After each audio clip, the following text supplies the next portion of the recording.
Alright, here's a few things you can do to make use of this very simple, cheap chin-up pull-up type little piece together mechanism I showed in another video about inexpensive, easy to get home equipment that you can really bodybuild with, you know. So one of the many nice things about this little thing is, of course, you know, there's doors pretty much all over. But another thing is the little grips that are built into it, and if you're versatile, you know, in your mind, you can actually do a lot with this. For example, you could put a chair under it and do like burnouts on your arms, you know, kind of pull with just your biceps, and or one arm at a time, do like a bicep pull burnout, and have your legs on a chair and just lower and make the arm fight as hard as it can. I've done a lot of things like that. Obviously you got, you know, core work and stuff, and some of the best core work is when you're pulling your legs up instead of like laying on the ground doing crunches with your upper body, because everybody really could use more work on the lower half of their abs anyway, if anything, in the whole lower core area. So you know, for a variety of reasons, when you're hanging and pulling up with like your knees or your legs, it's better ab training, it's better core training. So you got that here, of course.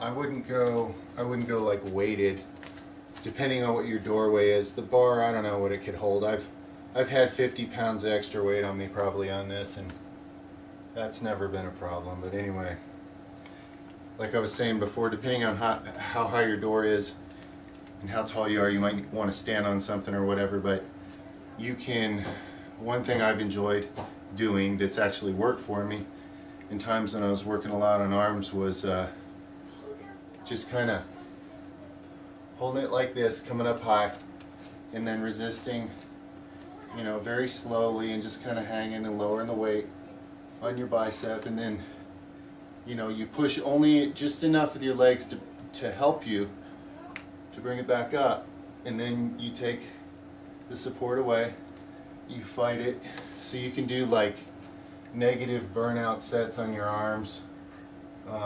I've done a lot of that with this. You know, neutral grip, forward grip, reverse grip. You can do feline pull-ups, which, you know, my point with the feline pull-ups is hands in, into medium, but claws forward, digging in. And in some cases, you know, really I just put my claws forward. I don't wrap thumbs or anything. I just kind of hold with forearms.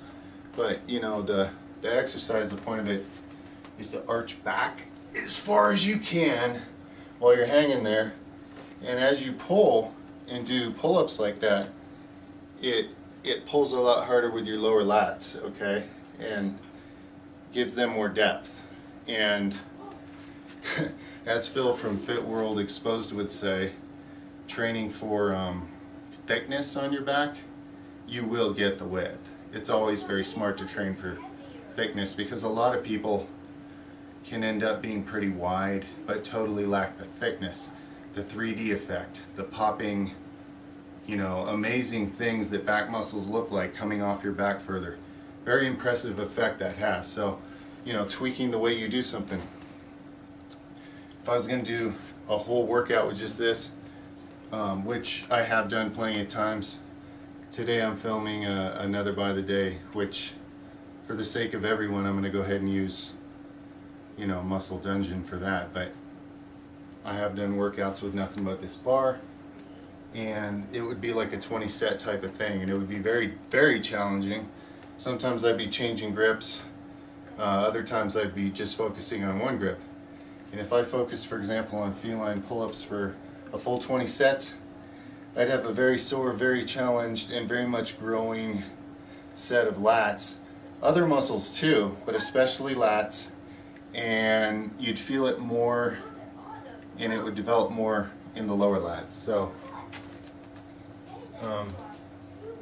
There's really no good camera angle in this small space, but let me show it from the back. I think it'll make more sense. And I have feline pull-ups videos. Look through the fitness playlist. I have demo videos on it. So this is not really a demo video. This is just me showing things I've enjoyed getting results from using this simple cheapo bar I bought who knows how many years ago, or somebody got it for me or whatever. I don't even remember. It's been a long time. And I've used it for many, many things. So hands in, forward, claws forward. Okay. You're arching back, and now your hands are going to pull like more towards like your belly button instead of, you know, whatever it is when you're more upright. Okay, so you're like, you squeeze really hard at the top and flex, and you can actually like feel yourself kind of clapping together and punching together and squeezing the lower lobes of your lat muscles. You can actually feel them like, you know, kind of pinched. That's what you're looking for at the top there. When you make it to the top, but this is not about how many reps you can get. Don't worry about that, because you get to the top, but then you want to squeeze inward with your lower lats until they're like punching into each other. It's a good feeling. Okay, so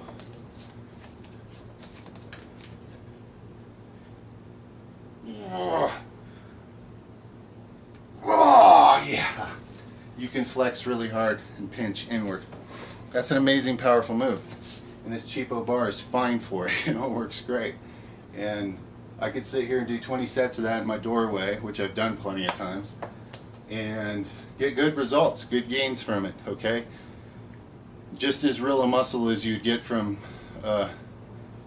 being at some big gym and doing it on some configuration that costs, you know, $10,000 to put there. I mean, the challenge to the muscle is challenge to the muscle. So it's mostly mind muscle. A few simple objects so you can work with geometry and get angles on your muscles. Yeah, and then having mind muscle connection, vision for what you're doing. You can actually make a lot of very real gains with something like this because of simple little things like this.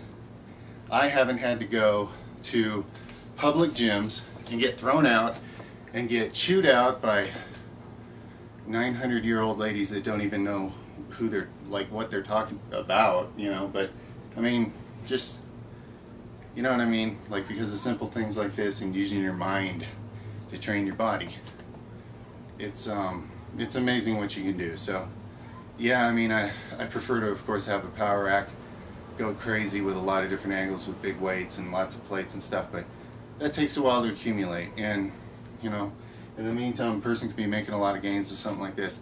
You can't go wrong with any kind of pull-ups. You could do Australian pull-ups. You could put something out here to set your feet on and then pull, you know, like a upside down row Australian pull-up. You're not limited by much, just imagination. And, you know, you can't go heavy-ass, like, super heavy weighted pull-ups on something like that, but, you know, it's fine. Pull-ups are always going to get you muscle development if you put in some effort with your own body weight and do some volume and, you know, focus on your contraction and stretch and stuff and the different angles that you can do it at. You're going to get gains if you focus. So there it is. Someone was asking me a lot for, you know, video on just how to do home workouts on something like this. You know, pick a grip position, pick an angle, do 20 sets, write down or keep track somehow of where you were sore exactly, like look in the mirrors, draw a little sketch of where it was. Okay, next time you're not sore, do a different position, mark it, map it all out, and then you'll know on your body which angles hit what. With a simple device like this, you can get tons of mileage out of this thing, tons of gains, cost you nothing.